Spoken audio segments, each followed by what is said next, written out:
مصطفیٰ صاحب، جو ایران میں جو کچھ ہوا اس کو آپ کیسے دیکھتے ہیں؟ پہلے تو لگتا تھا کہ یہ جنگ پھیلاؤ کی طرف جا رہی، عراق کے اوپر بیس پہ حملہ ہو گیا، قطر والی بیس، امریکن بیس کے اوپر اطلاع ہوا، لیکن بعد میں پتہ چلا کہ نہیں، وٹکاف رابطے میں تھا، پتہ تھا ان کو کہ یہ میزائل آنے اور زیادہ ہوا میں گرا دیا انہوں نے.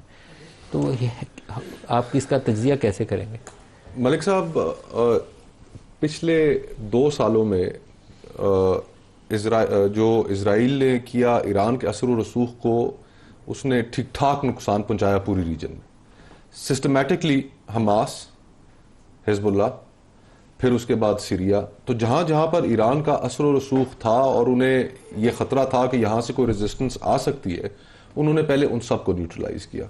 اور نیوٹرلائز کرتے کرتے پھر ایونچول جو پرائم ٹارگٹ تھا ایران، وہ اس تک پہنچ گئے.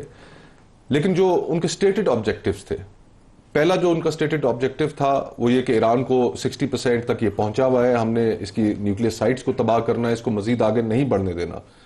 ابھی تک ہمارے سامنے کوئی کلیئرٹی نہیں ہے کہ بنکر بسٹرز جو امریکہ نے استعمال کیے اس کے بعد کتنا ڈیمیج ہوا ہے ان کی سائٹس کو. اگر سائٹس ڈیمیج ہو بھی گئی ہیں تو وہ یورینیم کدھر گیا، اس کے بارے میں ابھی تک امریکنز بھی کلیئرٹی نہیں دے سکے. وہ بھی کہتے ہیں کہ ہمیں وقت لگے گا یہ جاننے میں کہ کتنا ڈیمیج ہوا ہے. اور دوسرا ان کا جو سٹیٹڈ آبجیکٹیو تھا وہ رجیم چینج. تو رجیم چینج بھی وہ نہیں کر پائے. خلاف توقع ان کا یہ خیال تھا کہ شاید ایران بکھر جائے گا، لوگ رجیم سے تنگ ہیں، وہ وہاں پر ایک فورن انویژن کو ویلکم کریں گے. ایسا بھی بالکل نہیں ہوا. امریکی حملے کے بعد، اسرائیلی حملے کے بعد بلکہ وہ لوگ اکٹھے ہو گئے، جو آیت اللہ کے خلاف بھی تھے وہ بھی اکٹھے ہو گئے. مومنٹیرلی انہوں نے اپنے سب اختلافات بھلا دیے. اور پھر ایک اور جو ان کے سامنے پھر پرابلم کھڑا ہو گیا کہ اگر انہوں نے رجیم چینج کرنا ہے تو پھر اس کے لیے بوٹس آن گراؤنڈ کرنے بھی ضروری تھے. افغانستان کی میں آپ کو مثال دیتا ہوں کہ وہاں پر کرزئی صاحب کی جب حکومت تھی یا اشرف غنی صاحب کی جب حکومت تھی، تو جتنا عرصہ 1.5-2 لاکھ امریکہ کی فوج وہاں پر رہی، اتنی دیر تک تو ان کی حکومت قائم رہی. But they gained nothing. 1.5 lakh رکھے بھی انہوں نے کچھ حاصل نہیں کیا. تو وہ جو سسٹینیبلٹی تھی رجیم چینج کے بعد ایک پراکسی رجیم کو وہاں پر سیٹل کرنے کی، وہ تو بوٹس آن گراؤنڈ کے بغیر ممکن ہی نہیں تھی. اور امریکہ کمٹ کرنے کے لیے تیار نہیں تھا.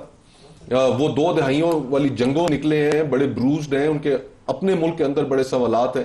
اور اسرائیلیز frankly I think they didn't have the stomach for it کہ ہم اپنے فوجی وہاں پر اتارے اور ایک رجیم چینج کو تو یہ میرے خیال سے یہ اپنے جو ان کو آبجیکٹیوز تھے، ابھی تک مجھے تو کوئی ایسی کلیئرٹی نظر نہیں آ رہی کہ وہ اچیو کرنے میں کامیاب ہوئے. رجیم چینج میں بھی فیل ہو گئے اور نیوکلیئر کا ابھی تک دیر از نو کلیئرٹی.